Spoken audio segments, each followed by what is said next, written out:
রাত তখন প্রায় 10টা। কলকাতার এক পুরনো নিলাম ঘরে বসে আছেন তপন সেনগুপ্ত। পুরনো জিনিস সংগ্রহ করা তার নেশা। আজ নিলামে এসেছে ব্রিটিশ আমলের কিছু আসবাবপত্র, বই এবং একটি বিরল প্রাচীন ঘড়ি। ঘড়িটি ছিল ভারী কাঠের তৈরি। এতে সোনালি কারুকার্য খোদাই করা ছিল।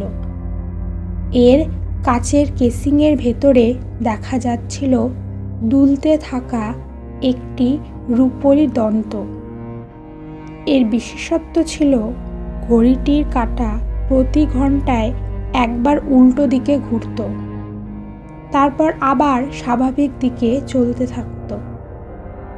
এই ঘড়িটি একসময় লর্ড হ্যামিল্টনের ছিল। নিলাম পরিচালকের কণ্ঠে রহস্যের ছোঁয়া। শোনা যায় এটি একটি অভিশপ্ত ঘড়ি। যার ঘরে এটি থাকবে তিনি অদ্ভুত ঘটনাগুলোর শিকার হবেন। তপন এসব গুজবে বিশ্বাস করতেন না। তিনি ঘড়িটি 50,000 টাকায় কিনে নিলেন। তপনবাবুর বিশাল পুরনো বাড়িতে ঘড়িটি সাজিয়ে রাখা হলো ড্রেসিং রুমে। প্রথম 2-1 দিন সব ঠিকঠাকই ছিল, কিন্তু তারপরে শুরু হলো অদ্ভুত ঘটনা। রাতে যখন সবাই ঘুমিয়ে পড়তেন, ঘড়িটি থেকে আসতো ফিসফিসানি শব্দ। কখনো মনে হতো কেউ ওর কাছে নখ দিয়ে আঁচড় কাটছে। মাঝরাতে হঠাৎ করেই ঘড়ির কাঁটা থেমে যেত, আবার চলতে শুরু করত উল্টো দিকে। এক রাতে তপনবাবু স্বপ্ন দেখলেন এক ভদ্রলোক পলকহীন চোখে তাকিয়ে আছেন তার দিকে। তার পরনে ছিল ব্রিটিশ যুগের পোশাক, মাথায় একটা টুপি। তিনি ধীরে ধীরে বললেন, ঘড়িটি ফিরিয়ে দাও, নয়তো তুমি আমার মতো ভাগ্য বরণ করবে।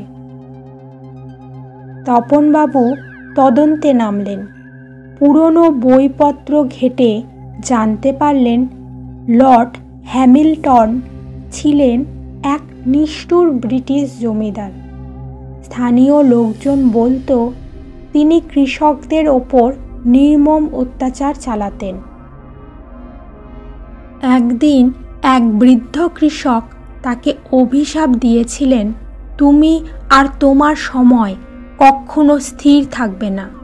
সেই রাতেই লর্ড হ্যামিল্টন নিজ প্রাসাদে রহস্যজনকভাবে নিখোঁজ হন।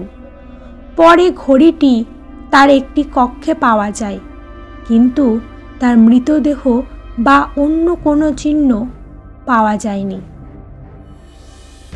তপনবাবু সিদ্ধান্ত নিলেন ঘড়িটি বিক্রি করবেন না, বরং আরও জানার চেষ্টা করবেন। এক রাতে তিনি সেটার সামনে বসে গভীরভাবে পর্যবেক্ষণ করছিলেন। তখনই ঘড়ির কাছে ভেসে উঠল লর্ড হ্যামিল্টনের মুখ। তিনি তপনবাবুর দিকে তাকিয়ে বললেন, তুমি চাইলে আমাকে মুক্তি দিতে পারো। তপনবাবু চমকে গেলেন। তিনি বুঝলেন ঘড়িটি আসলে লর্ড হ্যামিল্টনের আত্মার কারাগার।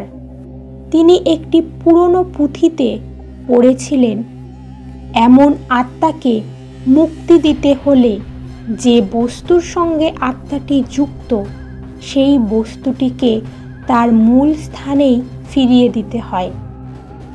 তাই তিনি সিদ্ধান্ত নিলেন ঘড়িটিকে তার মূল স্থানেই ফিরিয়ে দেবেন। পরের দিন সকালে তিনি সেই নিলাম ঘরে গেলেন, কিন্তু অবাক হয়ে দেখলেন সেই ঘরটি 1 বছর আগেই বন্ধ হয়ে গেছে। সেই রাতে প্রচণ্ড ঝড় উঠল। ঘরের সব আলো নিভে গেল। তপনবাবু অনুভব করলেন কেউ যেন পেছনে দাঁড়িয়ে আছে। তিনি ধীরে ধীরে ঘুরতেই দেখলেন ঘড়িটি মেঝেতে পড়ে আছে। তার কাঁচ ভেঙে গিয়েছে, আর ভেতর থেকে বেরিয়ে আসছে এক কালো ধোঁয়া। তারপর সব শান্ত হয়ে গেল। সকালে উঠে তপনবাবু দেখলেন ঘড়িটি একদম স্বাভাবিক হয়ে গেছে, আর কোনো অদ্ভুত আচরণ নেই। মনে হলো অভিশাপ শেষ হয়েছে। সব কিছু স্বাভাবিক হয়ে যাওয়ায় তপনবাবু হাঁপ ছেড়ে বাঁচলেন। ঘড়িটি এবার আর বিক্রি না করে এক বন্ধুকে উপহার হিসেবে দিয়ে দিলেন। তারপর কয়েক মাস কেটে গেল, আর কোনো অদ্ভুত ঘটনা ঘটল না। একদিন খাবার শেষে তিনি পড়ার ঘরে বসলেন। জানলার বাইরে তখন ঝিরঝিরে বৃষ্টি পড়ছে, বাতাসে একটা অজানা শীতলতা। তিনি একটা বই খুলতে যাচ্ছিলেন, ঠিক তখনই ঘরের কোণ থেকে একটা চাপা ফিসফিসানি ভেসে এলো। তুই কি ভেবেছিস আমি সত্যি মুক্ত? তপনবাবুর বুকের ভেতর এক অজানা আতঙ্ক ছড়িয়ে পড়ল। তিনি ধীরে ধীরে চারপাশে তাকালেন, কোথাও কেউ নেই। তিনি জানলা খুললেন। বাইরে তখন রাত গভীর। হঠাৎই পাশের ঘর থেকে একটা আওয়াজ এলো, টিক টিক টিক। তপনবাবু দ্রুত ছুটে গেলেন পাশের ঘরে। ঘরের এক কোণে রাখা একটা পুরনো কাঠের বাক্সের ভেতর থেকে আসছে শব্দটা। তিনি ভয়ে ভয়ে বাক্সটা খুললেন। ভেতরে রাখা ছিল সেই ভৌতিক ঘড়িটি।